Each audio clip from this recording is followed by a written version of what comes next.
Kampanya naman po kontra dengue, pinaandar po sa bayan ng Villasis, Pangasinan. Para po sa detalye ng balitang yan, kasama natin Idol Aison Muyano.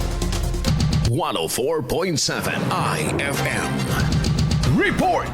Nagpapatuloy ang kampanya sa pagtugon sa dengue ang lokal ng pamahalaan ng Villasis sa pamamagitan ng Dengue Awareness Program noong ika-26 ng Hunyo 2026. Sinasagawang programa kasabay ng paggunita sa Association of Southeast Asian Nations or ASEAN's Dengue Day kung saan pinag-usapan ang mga hakbang sa pag-iwas sa sakit. Kabilang dito ang regular na paglilinis ng kapaligiran, pag-alis ng mga lugar na maaring pamugaran ng lamok at ang kahalagahan ng agarang pagpapakonsulta sa mga health facilities. Samantala, nagpapatuloy naman ang pagpapatupad ng mga information at prevention program ng lokal na pamahalaan bilang suporta sa kampanya ng Department of Health or DOH at ng mga bansa sa ASEAN kontra dengue. Kasama mo mula rito sa IFM Dagupan, ito si Idol Aison Muyano, Tatak IFM.